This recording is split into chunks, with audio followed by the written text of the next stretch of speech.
श्री गुरुचरित्र अध्याय 31 पतिव्रतेचा आचार धर्म. श्री गणेशाय नमः. खिद्द मनाला नामधारका साधूने पतीच्या मृत्यूने व्यतीत झालेल्या ब्राह्मणीचे सांत्वन केले. त्यानंतर पती हयात असताना व तो मेल्यावर स्त्रियांच्या आचरणाचे धर्मशास्त्रानुसार पुरातन कालापासून चालत आलेले नियम तिला कथन केले. तो म्हणाला, मुली, स्कंद पुराणातील काशीखंडात एक पुरातन कथा आहे. महामुनी अगस्ती हे काशी क्षेत्री राहत होते. लोपामुद्रा ही त्यांची पत्नी महाज्ञानी व महापतिव्रता होती.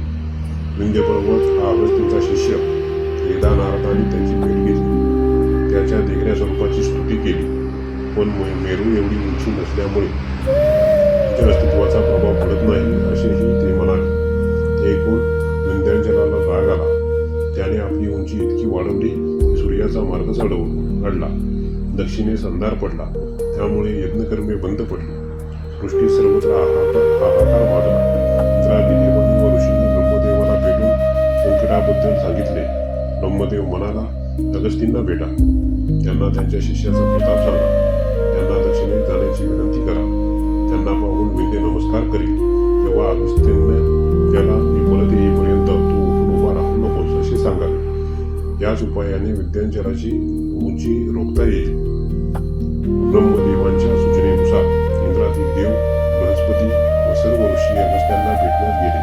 त्यांनी अगस्त्यांची व लोपामुद्रेची स्तुती केली. बृहस्पतींनी प्राचीन काळापासून प्रसिद्ध असलेल्या पतिव्रतांमध्ये लोपामुद्रा ही आचारधर्मात कशी श्रेष्ठ आहे ते सांगितले व पुढे म्हणाले, देव, मी तुम्हाला पतिव्रतेचे आचार कसे असावे ते सांगतो. पतिव्रतेने पतीलाच परमेश्वर मानून त्याची अखंड सेवा करावी.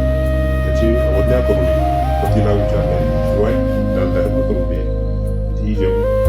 पती जेवल्यावर आपण जेवावे, तो निजल्यावर आपण निजावे. त्याला नावाने हाक मारू नये. सकाळी त्याच्या आधी उठावे. धडा समार्जन करावे. स्नानानंतर पतीला नमस्कार करावा. ओंकार समजून त्याची पूजा करावी. तो घरी असेल तरच शृंगार करावा. तो बाहेर गावी गेलेला असल्यास शृंगार करू नये. तो रागावला तरी आपण रागवू नये. तो बाहेरून येताच त्याला सन्मुख जावे. त्याला काय हवे ते विचारावे. त्याला सांगूनच बाहेर जावे. घरी लवकर परत यावे. घर स्वच्छ ठेवावे. पतीला आनंद वाटेल असेच वर्तन ठेवावे. पती, उपवास आदी गोष्टी त्याला विचारूनच कराव्या. लग्न समारंभ, यात्रा आणि उत्सव आदी गोष्टींसाठी हट्ट करू नये. उच्चित राहू नये. रजस्वरीने मौन ठेवावे. 4 दिवस पतीचे मुख पाहू नये. पती दीर्घायू व्हावा म्हणून सौभाग्यालंकार घालावे. अन्य स्त्रियांशी व्यवहारापुरते संबंध ठेवावे. वाईट आचरणाचे स्त्रियांशी संबंध ठेवू नये. पतीची व घरच्यांची निंदा करू नये. वेगळे होण्याचा विचार करू नये. उखळ, मुसळ, पाटा, दाते व उंबरठा यावर बसू नये. घरातील वडीलधाऱ्यांसमोर बसू नये. त्यांच्याशी वाद घालू नये. पती अभावी, आजारी कसाही असला तरी त्याला दूषणे देऊ नये. पतीची जी काही मिळकत असेल त्याला समाधान मानावे. स्वतःच्या स्वार्थाचा विचार करू नये. पतीच्या दुर्बलतेला हसू नये. त्याच्याशी मृदू भाषण करावे. व्यभिचार करू नये. परपुरुषांची चिंतन करू नये. पतिव्रतेसाठी पती हाच देव, तोच गुरु, तोच धर्म, तोच तीर्थ आणि तोच सार सर्वस्व. त्याच्या एकनिष्ठ सेवेने हरी, हर, ब्रह्मा संतुष्ट होतात. अशा पतिव्रतेचे सत्व काय वर्णन करावे. तिच्या पुण्याईने तिच्या माहेरची व सासरची मिळून 42 पुढे उधरतात.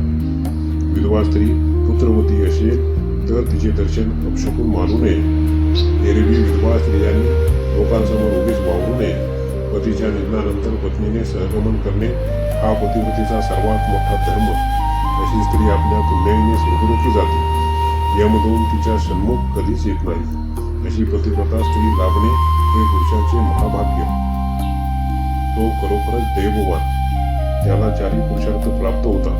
तिच्या संगतीने त्याला सौख्य, शांती व समाधान लाभते. त्याला अशी पत्नी लाभत नाही. त्याच्या हातून पुण्यकर्म घडत नाही. त्याचे घर म्हणजे अरण्य. त्याला इहलोकी सुख नाही, परलोकी उत्तम गती नाही. असा गृहस्थ कर्मशील होतो. त्याच्याकडून देवकार्य, पितृकर्मे घडत नाही. पतिव्रतेच्या दर्शनाने महापापी ही पावन होतात. तिच्या पुण्याईने कुणाला बहुमान मिळतो. पती व्यक्तीला सद्गती मिळते.